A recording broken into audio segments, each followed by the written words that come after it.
Hi everyone, welcome to another episode of the Teacher's Point of View podcast. In this week's episode, we've got a special two guests actually for the first time. I mean, we've got Meena Wood and Nick Haddon, who have both had successful careers in education, and they're going to come on and speak to us about their journey. Obviously, they've written a marvellous book recently, which they're going to share a little bit about with us. And why don't we start off with you, Meena? Why don't you introduce yourself and kind of the journey that you've been on, and then if Nick, you can do the same after, that'd be great.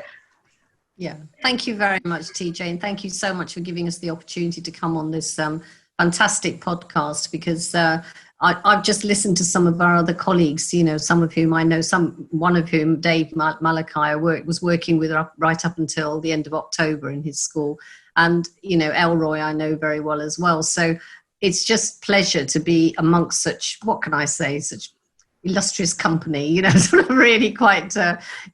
really brilliant, you know, really great people in education. And I think that just about sums up for me why we're all doing this. It's that tremendous vocation, that sense of vocation. I think that's what came through, that we're all doing it for a particular purpose, you know, which is around improving children's lives and making sure that education works for them. And that's the thing that we all have in common. So, I mean, my story is one where I guess I failed very badly in my education. And my starting point was I was born in Zanzibar, and there was a revolution when I was about 7 years old. And as a result, we were uprooted as asylum seekers, had to come to the UK. So my education between the age of 7 and 11 was hugely disrupted at a time in the UK when there was considerable racism and a non-acceptance of anybody coming into the country. That may sound familiar, but anyway, no, let's not go there. So what happened to me was I truanted quite a lot from school because I was finding it so hard with all the hostility I was facing. And I failed my 11 plus, because in those days there was an 11 plus, and I ended up in a secondary modern school. And from that point onwards, I literally had to fight to achieve anything, because the low expectations of the teachers, the poor curriculum that was created for children in secondary modern school, the fact that I could only take 4 O levels, that equivalent of 4 GCSEs today, and that was it. Despite the fact that the school knew I was capable of doing more, no, there was a cap on it. So it was that literally low glass ceiling that I was grappling with. And I think that's really turned me around, in the sense of how much resilience and tenacity did I need to keep persevering to try and achieve what I wanted to achieve, which was to go to university and to become a teacher. That was my ambition. It always had been from the age of 7 or 8, because my mother was a teacher and she was an inspector of schools as well in Zanzibar. So I have to say that really has influenced my life greatly, and the way that I view education, because I've felt that all of us as educators have to work for our children to make sure they all achieve their potential. It's not enough not to give children opportunities to achieve. It's not enough to create a curriculum that's so weak, so one-sided, that it doesn't offer flexibility for children to achieve whatever their starting points. And I think most importantly that teacher expectations have to be quite high, because I suffered from all of those negatives. And I really had to push and push and push to get myself through. And the irony of it was I left at 16. I went to an FE college and I did my A-levels there. And then I ended up being the first student from that school to go to university, which, you know, was not really because of the school, but because I helped myself, I suppose. And I think, you know, if I can think about what Paulo Coelho says, teaching is only demonstrating that it is possible, but learning is making it possible for yourself. And for me, that's what I had to do. I literally had to do it.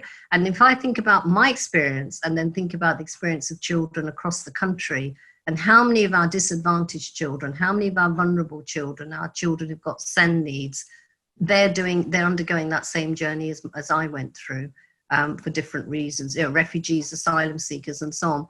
So really, why, this was a main influence for me throughout my life. This is what I felt I had to really work on, whether I was a teacher or a principal. And as a principal, one of the main objectives I had in the schools I was working in was to reduce exclusions. The thought of excluding a child was anathema to me, because at the end of the day, what are you achieving as an educator if you exclude children? What are you achieving? You're basically saying you've given up on them. They can go to hell as far as you're concerned, so long as it doesn't affect your league tables. And that shows that you failed as a teacher or a senior leader.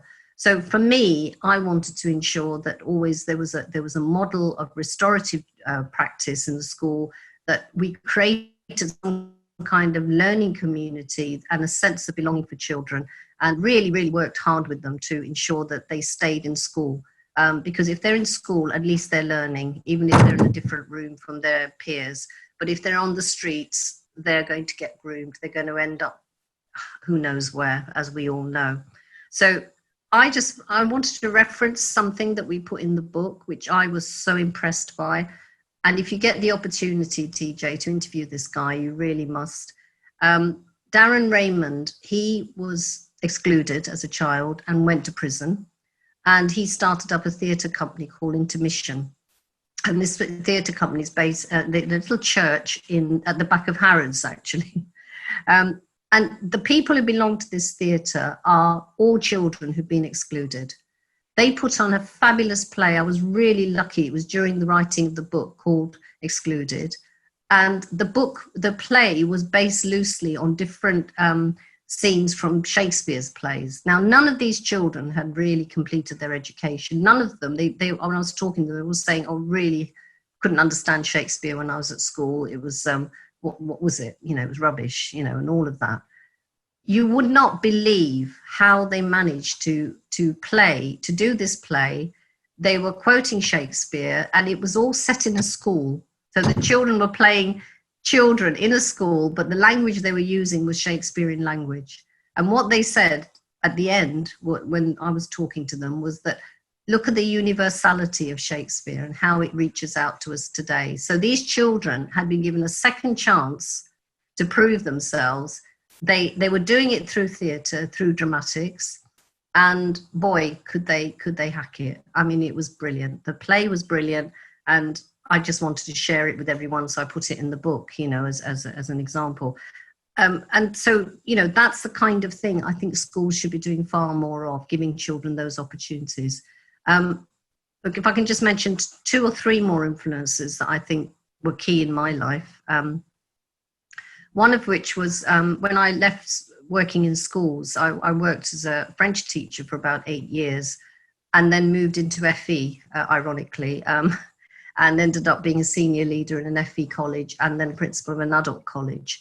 One of the things I did there was to work in partnership with local schools in deprived areas on entry-level vocational courses. So we could get children, we could get the ages of 14 and 16, back into education, because these were usually kids who failed the academic routes and needed the vocational routes. And that was quite empowering, and that was brilliant, because the schools could see these children could go off and do these courses, and we could provide those courses for them, because we obviously, as FE College, we had all the right subjects that we could deliver: hairdressing, health and social care, hospitality and catering, plumbing, construction, and so on. That has been lost in education, TJ, I have to say. And I feel really sad that our curriculum today is such an academic curriculum that children, when I've seen children sitting in lessons really wondering what are they doing there, for example, in even a history lesson, they might not be interested. Then you put that same child into a design and technology lesson or something else that interests them, for example, computing science, and they blossom. So it is something about, creating a curriculum with pathways, which I know Nick's brilliant on, and Nick's going to talk about a little bit more, I'm sure, when this is where our hearts met, really, Nick and myself, which gives all children the opportunity to succeed, whatever their starting points. the other main influence in my life, has to be said, was as HMI with Ofsted. Now, I have to say, it was a privilege being an HMI with Ofsted. And the reason it was a privilege was because I was able to go into so many different schools and settings, not just schools, primary, secondary, colleges, but also young offenders institutes. And I could see education across the country, from Northumbria down to, wherever, London and Southeast and so on. That in itself was a privilege. And seeing the leadership of so many different head teachers, deputy heads, assistant principals, and the leadership of teachers in the classroom was a definite privilege, because that brilliant practice that I was observing, I could bring to bear. We wrote, we could write about it in our reports. We could also do a thematic survey. When I was there, we did a thematic survey which actually picked good practice so we could share it with the sector. And one of the things I took from being an HMI, which I wanted to put back into schools when I left being HMI after 13 years, was the whole notion of how you quality assure children's learning. So this isn't about lesson observations. This is about how we as HMI went into lessons and looked at children's learning, looked at their learning over time, talked to them, saw what depth of learning they had, the knowledge and skills, and captured that, because it's not about the teacher, not about teaching. It's about the impact of whatever's happening in the classroom or outside the classroom on children's learning. So in the book, we have captured that as a process called pupil progress reviews. And I know Nick's using that in his school, because we used it together in the school we both worked in when I was principal and Nick was deputy principal. And the school I've just left, where I was working with Dave Malachi, they're using it there, and many other schools that I've worked with are using this system. The point about it being is that it's a developmental system of looking at improving learning over time. It's not judgmental. And one of the things I didn't like about Ofsted, which I will say here now, which is why finally I left, was the judgment side of it. I think any inspection process should be developmental and should be helping schools to improve without having to cast labels and stereotype schools with, words such as outstanding, good, inadequate, and so on. And one of the best bits of being an HMI for me was when I was a monitoring HMI and I could go into a school which was in measures and then work with that school closely to turn it around. So the nice thing about this process that we've developed, and which there are many examples again showcased in the book, is that it does precisely that. It's developmental. It's not judgmental. And so finally, I just wanted to say that, having said all of that, I do honestly believe that what this book has done, the reason I think I'm really so keen to talk about it, is that it it was a journey and a baptism of fire, I think, for Nick and myself,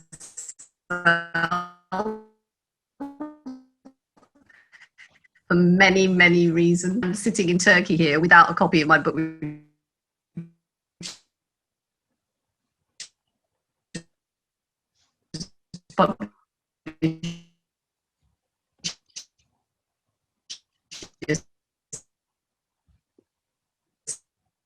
Today, and I'm still arguing with the publishers as to when that took place, over a year and a half, with massive changes globally, in the UK, as we all know, with the pandemic, but also with Black Lives Matter, with changes in how we teach, with online teaching becoming quite key, and really schools having to adapt, as you said earlier on, TJ, about how schools are having to now create a recovery curriculum.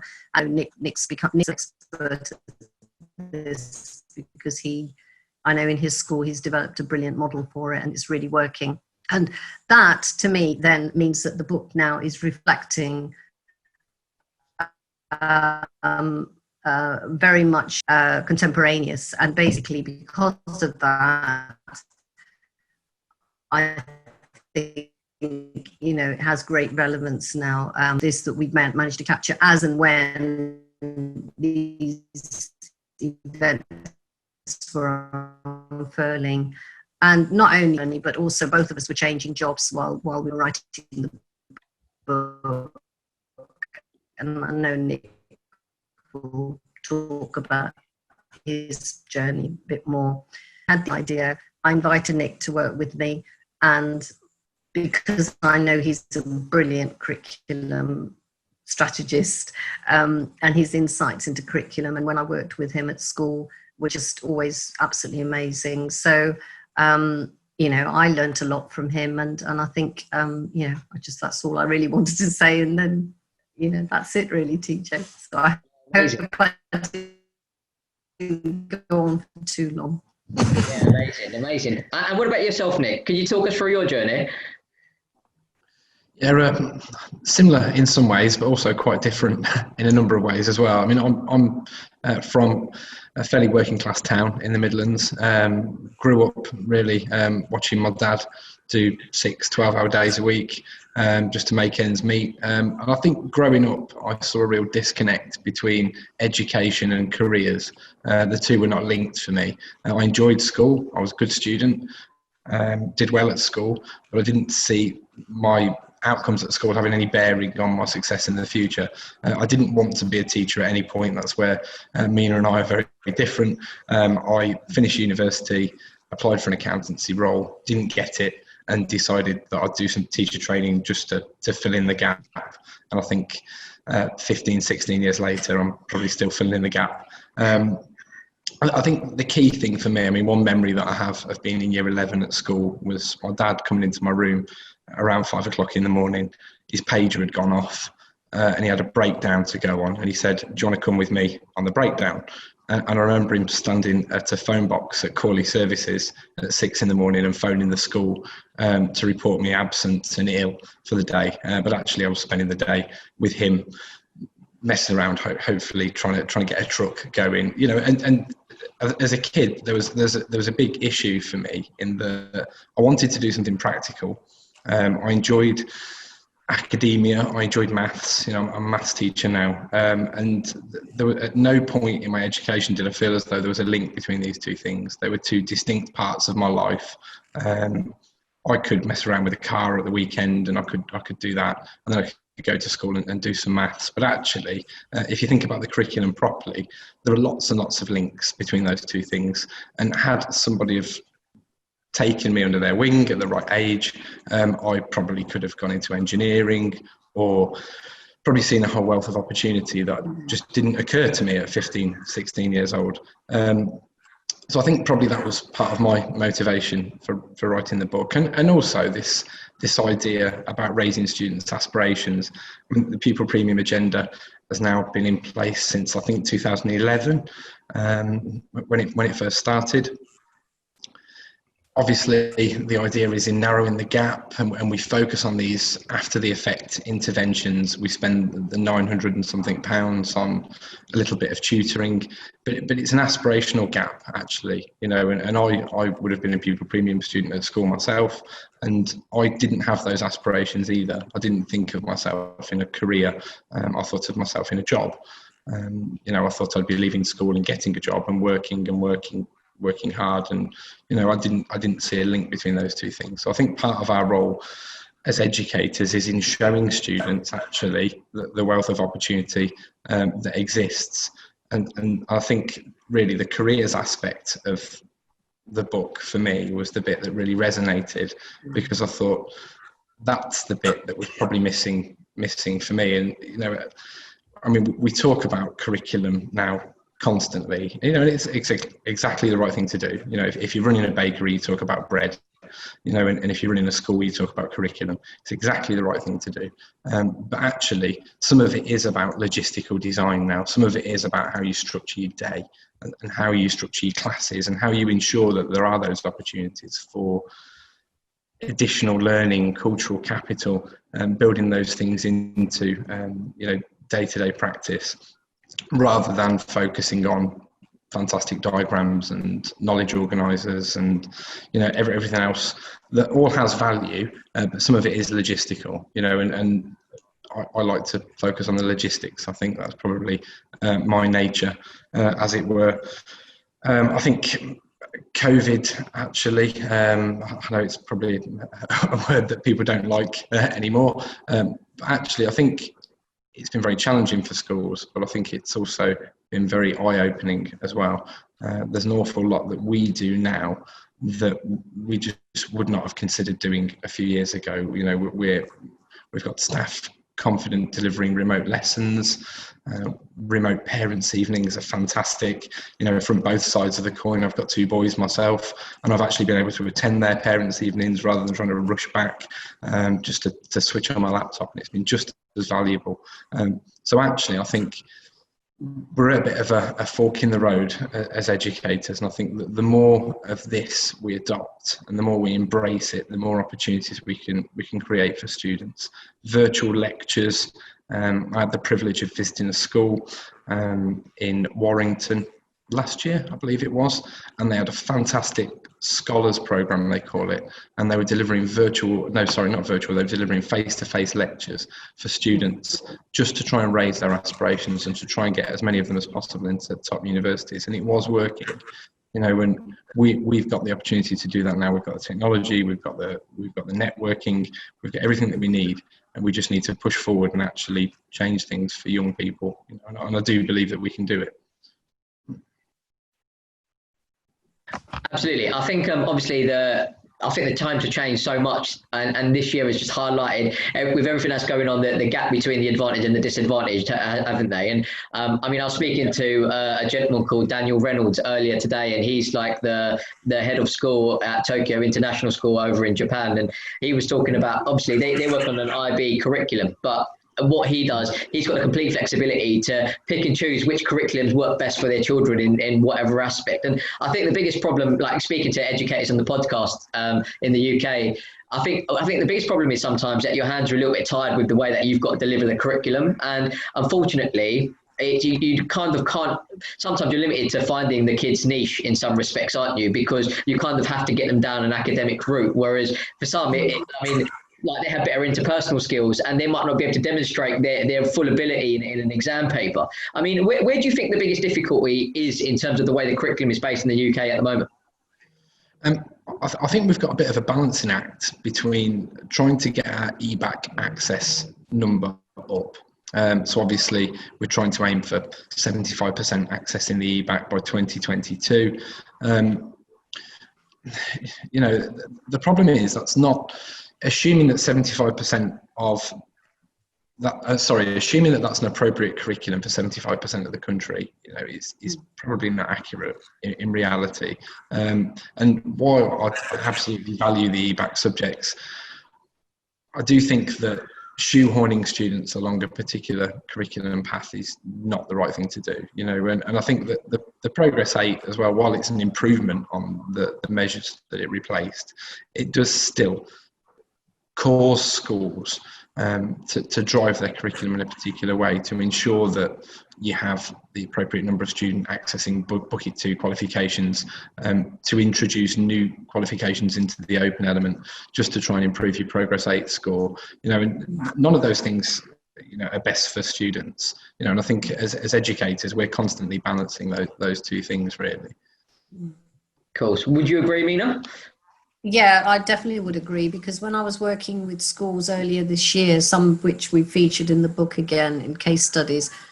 So Westminster College, Westminster School, for example, really brilliant school, outstanding school. And, you know, they've got an IB curriculum. They have been quite bold and they've said, yes, we're going to deliver along the lines of the IB curriculum. And, you know, they've got quite a broad, as a result of that, they've got quite a broad curriculum in Key Stage 3. And when I was talking to the children, you know, it was great because they really appreciated that breadth. So, and the way they taught it was almost like a thematic approach, you know, a bit like Nick was saying, that you merge the subjects together. You don't sort of silo teach, you know, and say, right, this is geography, this is history, and so on.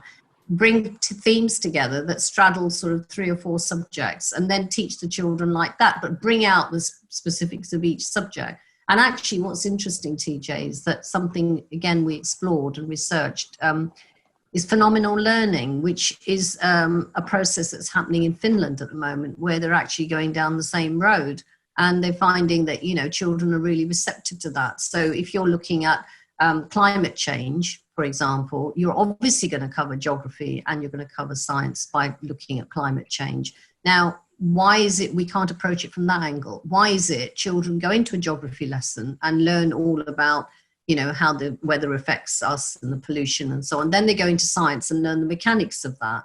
And, you know, if you ask the children, they won't link it. They will not link up the two. And if you say to them, but you learned that in geography, did I? Well, yeah, I don't know. I've learned it in science. And so what you've got to do is do something which is much more joining up the dots for them, creating that conceptual thinking. And like Nick said, so they can see those opportunities. And I think also what Nick said is absolutely key. Having the right CIAG, you know, the advice and guidance that they need, for example, in year 8. And then again, later on, you know, when they get to 15 or 14, it is absolutely key, because you can't divorce your curriculum from your, you know, what your the careers advice and guidance you're giving to children. There's no point, like a child said to me, I want to be a pilot. This was in a school I visited. And I said, so what advice and guidance have you been given about which subjects to choose, you know, at the end of year 8? He said, I haven't. He said, I've just been told to do these subjects. And hold on, sorry. And so that was the idea. He just literally had been told to follow, as Nick said, the standard, you know, EBAC curriculum, and maybe choose from one of the other subjects, but it wasn't specific to what his chosen vocation was. And I think until we can get that right, you know, the cart and the horse, we're not going to get our curriculum right, if that makes sense. Yeah, I mean, quite.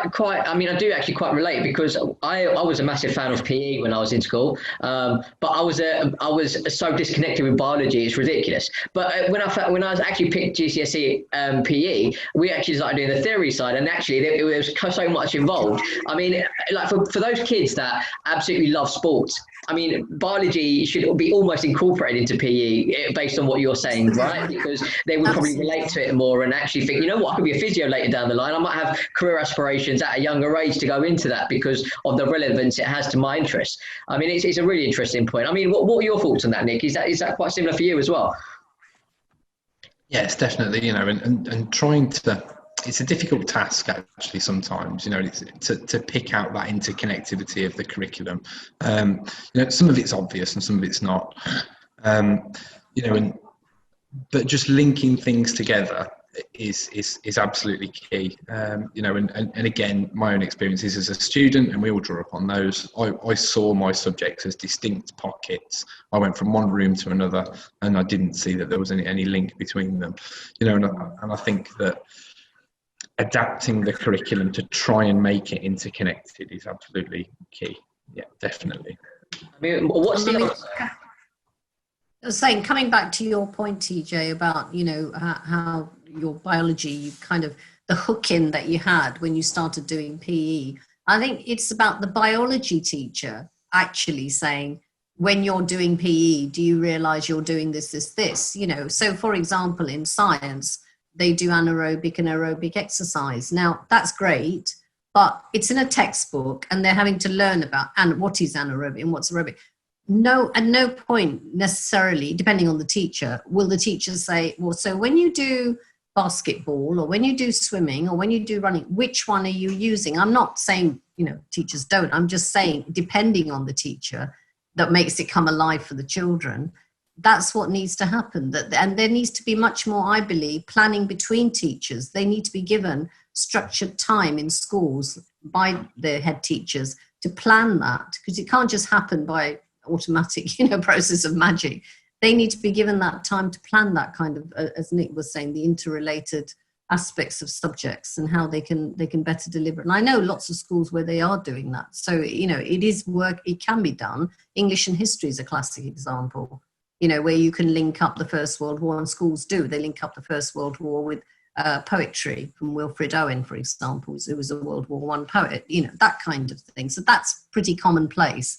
But I think it's more the other subjects, like you said, the PE and the biology and science, or geography and science and so on, design and technology, and what does that mean for you, in everyday life, And most importantly, one of the areas that Nick and I are quite keen on, financial literacy. Financial literacy is not taught in schools. And so you've got children who are happily managing to do simultaneous equations, so they wouldn't be able to manage a mortgage payment or know how to do a tax return, when they leave school. And that is the problem. How are we creating young citizens if literally they can't do that? Do you know what I'm saying? They'll spend hours looking at algebra and geometry, but no, give them a tax form and say, fill that in. They wouldn't have a clue. Yeah, seriously, I tried it. I tried it with children. Or they wouldn't know what P45 is, a P60 is, what I had to get a mortgage approved for, get a mortgage in principle, any of that really, because that's not part of the No. I didn't definitely know. Wouldn't. Yeah, definitely wouldn't. What's the answer? So it's that kind of... We're talking about a big change nationally, aren't we? Right now, everything is quite generalised across the UK, and obviously the expectations are that you kind of follow the curriculum, and obviously with everything that's happened this year, you must follow the curriculum needs. You must try and get the kids to reach their curriculum needs, and obviously that's going to be one of the biggest difficulties this year, especially with pupil progress, as being the way that we analyse how well a student's doing. We're comparing children from disadvantaged families to advantaged families on the same way that we do every year. And obviously this year, I think it will be completely, extremely unfair if they were to go up against, disadvantaged children were to go up against advantaged children. What's the answer? You said, Nick, earlier that it was a progress from obviously the way it was before, which is the centralised sort of assessment route, isn't it? What is the answer? If pupil progress is the progress of that, what's next? Like, what do we need to do to try and make the systems fairer in the UK and better for the children? I think it's difficult because you're always weighing up one thing against another. Oh, hello. What's happened to him? Because it's becoming, easier, or not easier, but more important that teachers are given that time of day to be able to do that. Yeah, and I think that we know, don't we, that some students are prepared better for exams than others. We also know that the language gap, and actually the gap between disadvantaged and non-disadvantaged students, exists at age 6 with a vocabulary gap. So I think tackling that gap when the students are as young as possible is absolutely key. And then, it's synonyms, isn't it, a lot of the time? And I'm not an English teacher by any stretch of the imagination, but it's knowing better words for other words, I think, is absolutely key. And then I think students should be given a fair opportunity to perform in different ways. So not entirely examination based, definitely. The nice thing about coursework or controlled assessment or whatever name you choose to denote it by is it gives students another opportunity to prove their aptitude in a subject away from that exam setting that we know some students don't perform well in examinations. And I think the idea that a teacher actually, I know some countries in Europe have had systems similar to the central assessed grades for a number of years. The Spanish system certainly contains a high focus on teacher assessment and allows teachers to grade students. There's a lot of faith put in the teachers to do that. I think that sort of system, a combination of an exam, some controlled assessment, and actually a teacher's opinion on that student, whereas the German word, Meena will be better at this than me, is it viva voce, where the spoken examinations, is that right? Voce, yeah, viva voce. Yeah, so sorry, I think those sorts of things, there's lots and lots of value, and actually if the world is changing now, isn't it? And we know that COVID is going to change the world of education and actually the world in general. I think this is an ideal opportunity to explore some other ways of assessing students and assessing what they're good at, and actually rewarding them for any kind of aptitude, I think. Can I just say one more thing as well about how, if you're moving towards a world where you've got technology becomes really, it has become key, hasn't it? So what is then left for humans? If AI can do everything that we can do, and possibly better in lots of cases, what can we do that AI can't do? Well, we can have those critical thinking skills. We can have creativity. We can work together as, as people, as teams, bringing out the best in each other. All of these skills, that actually at the moment are not overtly taught in schools. But in fact, as Nick was saying, if you were to structure your assessments around that, so children have to work around them. They're doing it in Singapore as well. There's a school we know where they're doing that there, where you work together as a team, and basically the same with Finland, where you work together as a small group or a team, and you have to bring those skills to bear, and those skills are being assessed. It is part of that assessment. So it's not just, the end product, which is what we do here, right or wrong answers, is it right, is it wrong, all of that business. It's actually doing a kind of project or doing something that shows that you're working together, you've got those critical skills, you've got those creativity skills, conceptual thinking skills, and so on and so forth, and oracy skills as well, I think, which we both feel are really, really important, because that, at the end of the day, differentiates between a disadvantaged and advantaged student, if you like. Somebody who can express themselves well will do better, won't they, in any situation than someone who can't. So I think those skills need to come to the forefront in the school.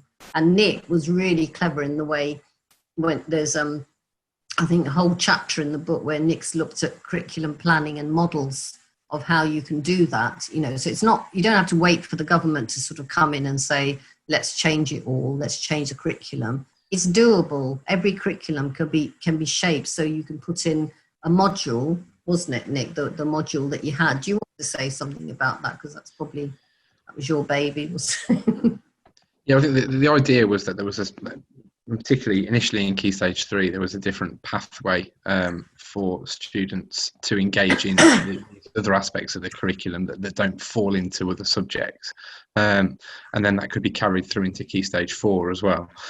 So I don't want to get too mathematical about the approach of it, but it was about earmarking specific time for those subjects to occur and where they could occur. The traditional fix has just been to try and do everything in tutor time, but actually lots of schools have 20-minute tutor time in the morning. It doesn't really work. By the time students are settled and you've done the register, you might have 5 or 10 minutes of lip service to pay to a particular subject and not actually get into it. So the model transcends the idea of tutor time being the fix all for all gaps in our curriculum, but yeah, there is a model along those lines, definitely. And in respect to the assessment away from examination model, I know Meena's already referred to the PPRs that I mentioned in the book, but they perform some of that function for a school if they're carried out correctly, because they give a member of staff the opportunity to focus on the learning of a few individuals in the lesson, actually in a way that you would never do during a normal lesson observation, not to that level of detail, and just focusing on those students. And having conducted a number of these myself over the years in a number of different establishments now, you really do get to understand the student during that snippet, and what they take from a lesson, what they don't take from a lesson, what they enjoy, what their strengths are, and actually some of that could be fed back into an assessment protocol, definitely. Yeah, definitely. Really, I mean, just from like an outsider perspective, obviously I'm not a teacher, right? So, but obviously from my understanding and the way that the exams are, I mean, it doesn't favour those kids that don't do well in exams but have great interpersonal skills, and obviously they almost penalise in some respects for future job prospects, aren't they? Because obviously they didn't get the same grades as other people, but even then they might be more suitable for the job. I mean, how can we incorporate that into kind of the way that we assess children? Because it is more important that the world is evolving, isn't it? I mean, we can't assess children the same way we did 30 years ago because the world is completely different. I mean, why haven't we changed education in line with the way that the world has changed? Well, I think this is part of our rationale behind the book as well, because there's an awful lot now about a knowledge-based curriculum, and certainly the preferred model in inverted commas is an exclusively knowledge-based curriculum. My slight issue with that is that, yes, I understand knowledge is the gateway to more knowledge, and that's the premise for this idea. But I think back to my favourite example of this is public speaking. So in my current role, I have to do quite a lot of public speaking. I have to stand up in front of the staff and I have to speak. And the more I've done it, the better I've got at it over the years. It's not a strong point, but it's something that will continuously develop.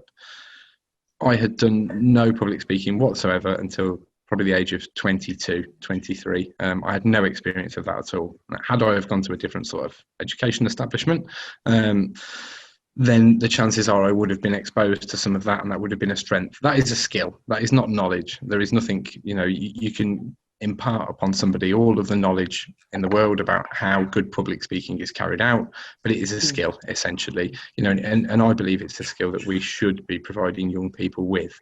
And I think there are a number of things that fall into that category which aren't knowledge. They are exclusively skills.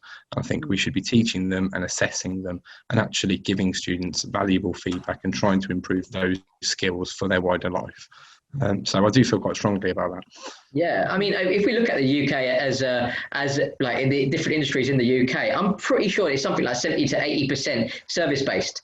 Right, so we're heavily service sector, but everything that we do is, in education, there's nothing related to providing good service. Like there's nothing to do with interpersonal skills. Is that a topic that should be taught on it by itself? Do you think? I would say so. Yeah, it's certainly, I've tried to convey this message to my own two boys as well. Yes, being good at school is one thing, getting good test results is one thing as well. But people that are successful have a plethora of skills and knowledge. And some of it does boil down to how we communicate with one another, and developing those inter and intrapersonal skills. I know the concept of, is it Gardner's 7 intelligences? It's a little bit outdated now, but there's certainly some truth in that, isn't there? That we're all intelligent in different ways, and we do need to recognise that, definitely. Yeah. So going forward, what do you think the future of education looks like? Virtual. More virtual, definitely. I would say.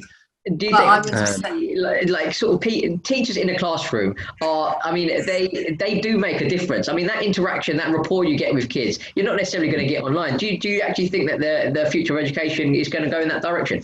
No, I don't think it'll be totally virtual, definitely, but I think we'll make more use of platforms like this. I think the day-to-day, the day-to-day general chalk and talk, teachers in front of the classroom, I think that's going to stay. But I think that when it comes to intervention and engaging with pupils and parents outside of school and offering a breadth of experience, I think these virtual platforms are going to open lots and lots of doors that we wouldn't have even imagined. I heard the other day of students having a virtual tour of Oxford University, students that probably never would have got to visit Oxford University. And we have to remember that we're learning on the spot with this sort of technology. The year 7s, year 8s, year 9s, year 10s, in schools, they're totally comfortable with it. They're happy with an augmented reality tour of a building. So I think those sorts of things actually are going to create fantastic opportunities for us in education, personally. Yeah. And one of the things I would say is actually something perhaps a step further from that, is that, when you see a lot of lessons, they are knowledge heavy. Yeah. So you'll have a teacher who sort of explains this, and then the children are given some exercises to do, or activities or whatever they have to do. What I would suggest is flipped learning, where a lot of that knowledge is done behind the scenes, knowledge acquisition, the fact that they're learning it the night before, 2 days before. They have to find out that information. They have to find out that knowledge. The teacher prepares them for it. So they go away, they Google, however they're doing it with their links or their resources they're given virtually online. When they come into the lesson, they're actually ready to do something more than just sit there and listen to the teacher giving them that knowledge. So the teacher is not now a knowledge giver or a teacher. The teacher becomes a facilitator of learning or a coach. And I think that's the role that teachers will start having in the future. I think if you're looking at a really future-based learning, if you like. That to me is how it should be, that teachers now, and as Nick said, you can then focus on particular children. You can then, you're not spending your time standing in front of a whole class talking at them. You are actually then saying, right, okay, you've all got this. Now let's look at you working in smaller groups, and I can come around and talk to individual children or do something else with that. And so you could actually have not just one teacher, you could have two people in the room who are doing that with the children. So you're actually getting more quality time with adults or whatever than you would nowadays. Because I think the model that we've got nowadays is really outdated. In terms of what you were saying, TJ, about moving towards the future and, virtual learning and so on. If you're going to have blended learning, which means the combination of virtual and face-to-face, I think that's how it's going to work. The teacher will just be on a new role. And what do you think majorly needs to change? I mean, like if we look at maybe like Ofsted, I know you were part of Ofsted at one point. I mean, and you've obviously shared your feelings. I still am. Are you? No, I thought you left. But no, I have friends though. Oh, okay. But I mean, like, do you think that it's a dated system now? Like, does Ofsted need to be looked at? Do leaderboards need to be looked at? Is it something that is kind of letting some schools down and some children down from disadvantaged backgrounds? Like, what's the future? I would agree with that. I think TJ, you know what, when you look at the countries, that I've always said this, and I think that's when I thought it's about time I went. I left Ofsted, because I increasingly thought, I love this job. I love the job of going in and working with schools and seeing, how you can help them improve, because clearly you're, as HMI, you're seeing so much good practice around the country that surely the one thing you can do is bring that back to a school and say, you know what, I saw this, why don't you try that, and so on. Mm-hmm. That is something you just can't do as an HMI. You cannot tell schools what to do to improve. You tell them they have to improve, but you can't tell them what they must do, i.e. you can't, yeah, exactly. So in a sense, that to me is pretty bizarre. And also it's more objective, doesn't it? I'm going to say something that's quite controversial, so forgive me if it's possibly a bit too controversial. And I think because Ofsted, there's two things Ofsted's done. It's created a lot of fear, and it's disabled a lot of professionals from being professionals. So what Ofsted has done is, I will come in, I'll give you a grade, I'll do this, I'll do that. And what's happened is that teachers then really feel they're jumping through hoops. They've got to jump through hoops to get those grades, right? So I'll give you an example. I did a whole training session for about, 6 schools or so. I can't remember. There were about over 150 people in the room, teachers and whatnot, talking to them about the Ofsted framework, which I think is brilliant. The Ofsted framework is brilliant. But the questions they were asking me was so strange. Things like, well, if I did this, will I get good? If I did that, would I get it? And I'm thinking, you are professionals. Why are you asking me? Surely you're doing what you're doing for the sake of your children, not for the sake of what Ofsted's expecting to see. So I think Ofsted has disabled, if I can use that word, teachers, and leaders, and has made them feel that they have to jump through certain hoops to get to where they need to. And when I've listened to interviews, on your podcast, and you read, people say, oh, yeah, I got a good from Ofsted. I got a outstanding. And I managed to, I turned it round. I did this, I did that. And that kind of terminology in itself, I think is quite, it's not good. It's disabling. It's about the schools not taking ownership, and the teachers not taking ownership and and the head teachers not taking it of themselves, because they're always got somebody looking over their shoulder. So I think that role has to be changed for Ofsted.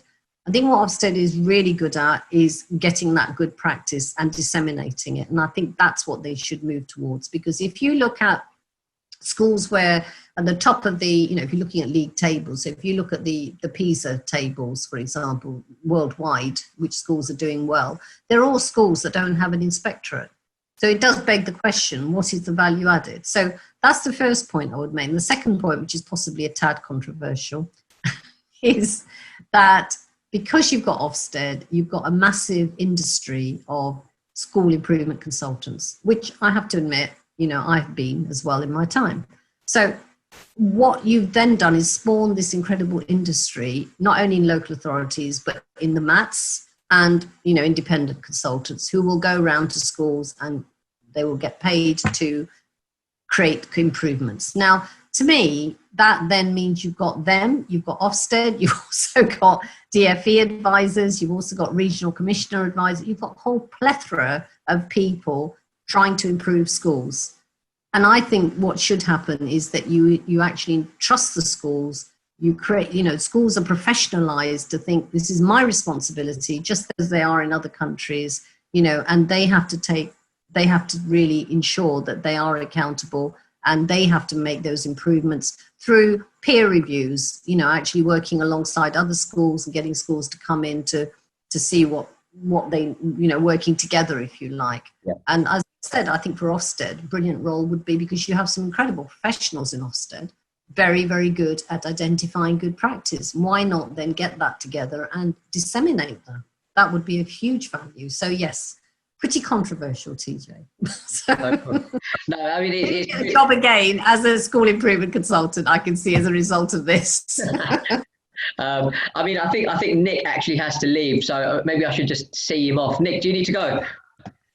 Yes, I'm afraid so. Yeah. Thank you both, and thank you for having me on. Really appreciate it. No worries. Nice to have you on, Nick. Thanks, Nick. Yeah. Thank you. Bye. See you. Bye. So, I mean, yeah, I think you're onto a good point there. I think Ofsted, and again, I'm going back to Daniel Reynolds, who I spoke to earlier today, and it's because it's fresh in my mind, but he said the way that they have inspections is they come in and they kind of say, look, you're doing this really well. I mean, this is maybe something you can improve on, but ultimately it's your kids and you know what's best for them. Like, we'll leave you to it. And I think, again, like the big problem of having leaderboards, the big problem is that obviously the schools that are struggling, or the ones that are RI, or the ones that are rated special measures, they find it really hard to attract better teachers to try help them improve, which is obviously a massive concern in itself. And then obviously trying to get parents to buy into what they're trying to do, and then the children to want to come to the school. Obviously, it's a massive task, and all you're going to keep doing is separating the advantage from the disadvantage, aren't you? And kind of the widening the gap. And obviously that's what your book's all about, isn't it? It's to try to make sure that we don't do that, and we kind of facilitate the kids that need the support as well. I mean, that's what I mean. And going back to the question, is Ofsted dated now? Does it need to change, and how does it need to change? And I said quite clearly, I think it does. I think they have a role, but I don't think it is about grading schools and judging. That you can't keep weighing the pig, basically, and as you said quite rightly, TJ, you hit the nail on the head. The moment you put a label on a school, everybody judges that school, everybody around that school, the society, the newspaper, everybody, the media, the parents, the local. Now, look at it the other way around. I know schools which are judged outstanding, and believe me, they're not. When you go in and think that, there is nothing outstanding about this school, so where does that go? But because they're outstanding, then everybody thinks, right, this is wonderful. This school has to be good. I've had people come to me, parents saying, I want to send my child to such and such school. Do you think it's sufficiently outstanding? Is it really good? And I just think, you know what? Go in the school, go in the classrooms yourself, have a look, see what you think. You are a parent at the end of the day. And I just going by the Ofsted report is not going to tell you anything, believe me. It's a guide, but that's all it should be, a guide, not a judgment set in tablet of stone. And I think that's the problem we've got, that there's spawned this incredible industry in our country. You're talking about the service industry, we've got a school improvement industry, which is, I don't know, just a bit odd, really, in my view, now looking at it, and it shouldn't be like that. Schools do need somebody like a critical friend to go in and work with them. I get that. But then it shouldn't be on the back of a judgmental inspectorate, in my view. It needs to be far more nuanced what's happening in the inspection. And I think the framework is brilliant. We've talked about it in the book, and we do rate it very highly. But I think it should be schools using that framework to improve themselves, rather than somebody coming in and judging them on that framework. Yeah, some people love Ofsted though. I mean, the schools that are outstanding and obviously they will love Ofsted, yes. But it's obviously like it's the other side of the spectrum, unfortunately, that we don't speak about enough. And it's those teachers that, I mean, like the Elroy Cahills, like yourself, like Deacon, like sort of Dave Malachi, who want to go into deprived areas, want to work with the kids and really make a difference to them. And like they're almost kind of looked at as if, like, you know, they're not as good as people from what outstanding schools, but actually they're the ones that are making super amounts of difference to kids that really need it, aren't they?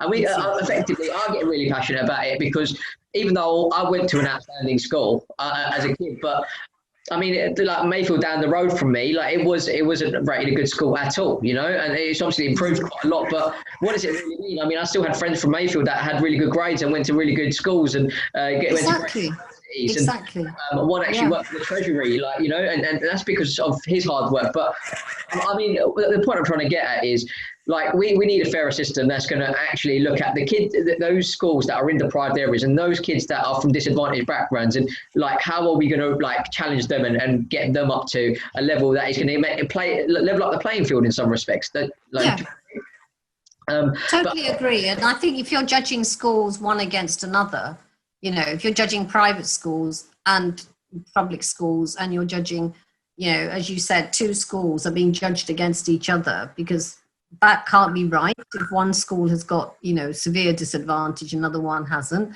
There was a time when I first went into Ofsted, I think prior to 2010, we used, well, no, earlier than that, we used this idea of contextual value added, CVA, years ago. And that was around looking at what the context was of the school, you know, and how you then, you would look upon the school in a different way if you had a sort of high, or was it high or low? I can't remember, whichever way round, but the context was high deprivation. So therefore you would look at it in a different way than you would a school where, you know, the context was sort of low deprivation. And then schools felt it was unfair towards those schools which were not in deprived areas, because you know the others were now ending up getting outstanding, whereas they were not. You see what I'm saying? Because they were like grammar schools having to try twice as hard to get to where the deprived schools were getting to. I get that. So that's why I'm saying, as long as you've got a system which is judging, seriously, TJ, you're not going to get out of this vicious cycle. You know, it has to be a system that you put in place, as you said, of the chap you were talking to, Daniel Reynolds, where, is it in Japan? It is in Japan, yeah. Japan, where you're actually going into schools in a developmental function and working with schools. Then I think you've really got it. You know, you can make a huge difference to schools. And that's when, coming back to the school improvement industry, I think that's what needs to happen, that if, you know, you've got accredited people who are doing this work. So if you like, Ofsted would be accredited, they would be people who are actually doing it sort of properly, you know, the sort of, and therefore professionals. Then you can say, right, okay, this is great, because these people are actually genuinely going in, they're helping schools to improve, and this isn't about, you know, people going in and just kind of going off again, and the school never sees them again and they never see the school again. It has to be a proper way of approaching it, I think. Then you can have the agenda where we're saying, which was actually not narrowing the gap, but creating better schooling for disadvantaged children, which I think we've all said is the key, isn't it, really, here? I mean, yeah, absolutely. I think I do always have that question of how much of this is done on like purpose in some respects. Like, is it the government trying to keep the advantage and the disadvantage gap bigger? Like, are they doing it on purpose? Because I mean, I was watching, I don't know if you've ever watched The Crown, but in The Crown, they basically talk about back in the day, and the Prime Minister went over to Eton College and said, like, the last 14 out of 40 Prime Ministers have come from Eton College, you know, and we don't want it to change, or some respect. He said something along them lines, and it's like, well, I mean, this is just the mentality of like the people in Parliament. I mean, they've all come from like status quo. Yeah. You know? So, I mean, like, what do we need to change in Parliament to make sure that they do take into consideration for the rest of us, like what will make a difference to the rest of us? I think the culture, it's a cultural point you've made there, isn't it? Because the culture of Britain genuinely is one of deference, you know, to hierarchy. And it's built in. What can you say? You know, people, I know a friend of mine, he a Muslim guy, you know, and it sort of really an accountant and quite high up in his company, you know, director of his company. He was determined for his son to go to Eton. I mean, really determined that his son should go to Eton. And they have to do this exam, the children. And the child is only, I think, how old was he? He was probably about 9 or 10, something like that. And, he had to, so he said to me, can you help him? And I sort of had one afternoon with him. He'd got a tutor working with him to rote learn all this information and how to answer the questions. Somehow or other, someone had shown him what the questions would be in the interview. So it's like an exam, really, the questions. And the child had to literally learn the best answers to give. And you think this poor little boy, and when I was saying to him, things like, do you like going to the museums? Only because I was wondering, do they go to the museum with their child, and he said, I'd love to, but the parents didn't take him to the museum. So you just thought, this is so superficial. It's to jump through hoops to get that child to Eton because the father knows that this is going to be the place where his son's going to flourish and get into society and get the right jobs that he wants him to get. So until you've got that in place, you're never going to have a society. Are you an equal playing field? Are you really? Genuinely, you're not, are you? No. It will depend on where you're born, your family background, and so on and so forth. And we've not even touched on the issue of race, because that's yet another thing. When you look at Black Caribbean boys, 3 times as likely to be excluded. I mean, they've got actually not even as likely. They're 3 times higher exclusion rates for boys, Black Caribbean boys, than for anybody else. So there you go. I rest my case. And the disadvantage gap for Black Caribbeans is enormous. It is absolutely enormous. And disadvantage gap, exclusions rate, and so on and so forth. And that's been going on for years. And so what are we doing about that? And that's something that we've talked about again in the book about, how important it is to have mentoring. And when you talk about disadvantage, not saying disadvantage, because actually disadvantage is varied according to racial groups, strangely. Indian children, Chinese children, they have the lowest rates of disadvantage. The gap is very, very tiny. It's actually not that big. And the highest gaps are for Black Caribbean children, and so on. So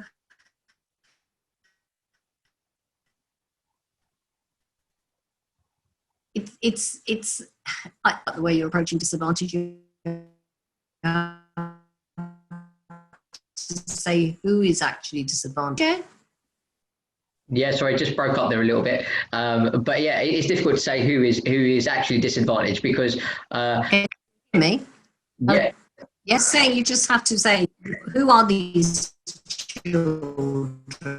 Stop talking about disadvantage and say who are the. Is it about mentoring initiatives that we need to give them aspirations? Nick said right at the beginning of the interview, didn't he, about how aspirations are so important. And for me, expectations of teachers, for my personal experience, were really important. So is that what's not happening in schools?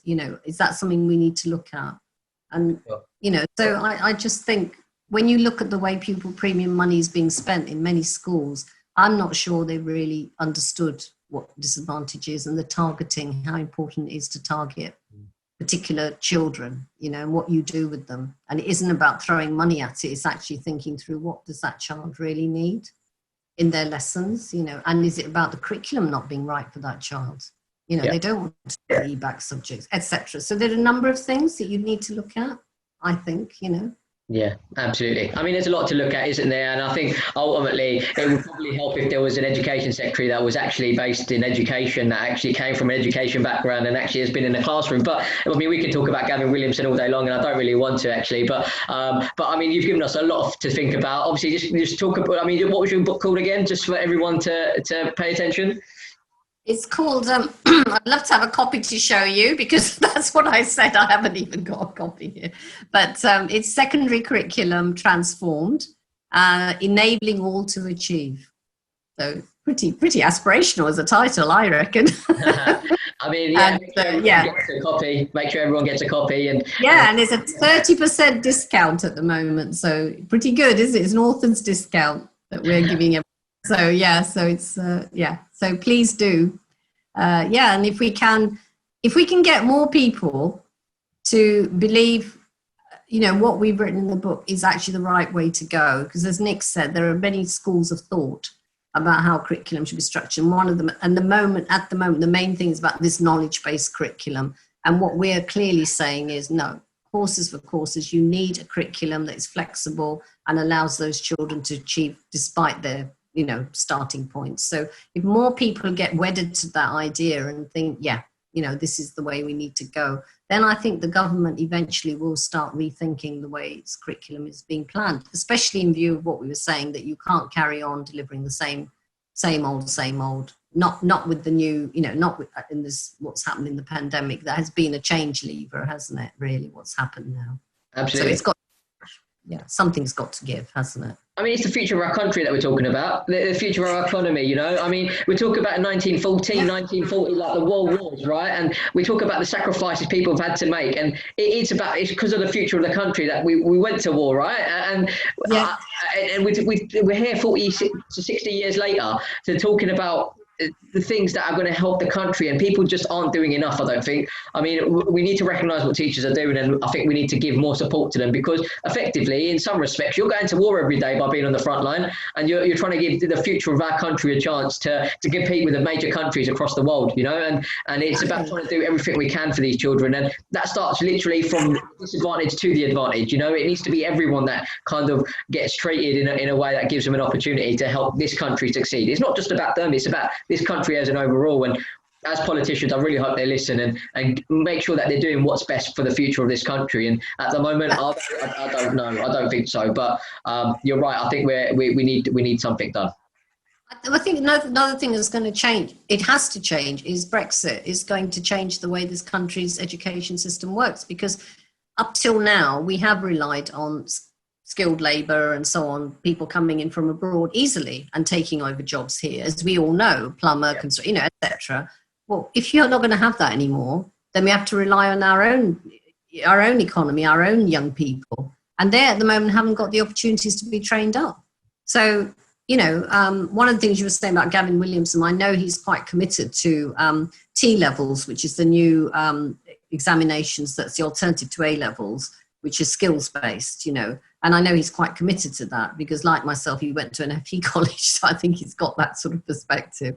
But, if you're really committed to it, then start the curriculum, look at the curriculum and think, okay, how are we going to make it work for these children? So we end up having skilled young people who can take on the jobs now that other people are not going to be being able to take on, because we're not allowing them in, or we are allowing them in, but in quotas, So it is going to change, because you can't have these dramatic changes taking place with Brexit, with the COVID going on at the moment, and not have the changes in education follow suit. Like you said, if you want the country to succeed and really now be that world power that Britain says it wants to be and is apparently at the moment, you're going to have to train up children, aren't you? Train young people and educate them in the right way, so they are living in a competitive society. Absolutely. Other countries are doing it. Other countries are changing their curriculum, curricula, and we should be doing it. I think it will happen, TJ. I mean, I'm quite optimistic. Hopefully. I feel like if there's ever going to be a point in time that it is going to happen, I feel like it's got to happen fairly soon. I think we're in a position where I feel like there's a revolution, like in education, on the brink of happening. I mean, there's a lot of educators across the country that feel that something needs to be done. I think whether they take it into their own hands and start using a curriculum as they feel see best will fit for their children. I mean, that's a question in itself, but I do genuinely feel like our education system is a little bit dated now, and it's hard, because obviously I'm an education recruiter, so I'm not a teacher myself, and obviously people are going to be looking at this like, what the hell do you know, but at the same time, when you speak to so many... You've experienced education though, TJ. You yourself are a product of it, so you have the right to have a view on it. I mean, and you have, in your work, you are talking to teachers, and through this you're beginning to understand far more about what it is to be a teacher. And I think you've got a really good understanding of it, so I don't think you should say what do I know, but you know quite a lot about it. So I think it's very insightful, a lot of what you've said, But you know what I find interesting you saying that is because all I've done is listen to the people in the profession. So, I mean, how difficult is it for the government to do the same thing? I don't know. Maybe they should listen to my podcast. I think they should. I really do. I think we should send that podcast to Gavin Williamson, along with a copy of the the book. Why not? Yeah, absolutely. But yeah, I mean, it's been lovely to have you on anyway, and we'll leave it there. Thank you. We've gone through quite a lot today, so I mean, I can't thank you for coming on. And obviously, Nick's not here, but Nick, when you are watching this, thank you for coming on. It's been a pleasure to have both of you, and congratulations on your new book. Thank you very much indeed, TJ. Thank you. Thanks very much. It's a pleasure talking to you. You too, Bye. Meena. It's lovely to have you.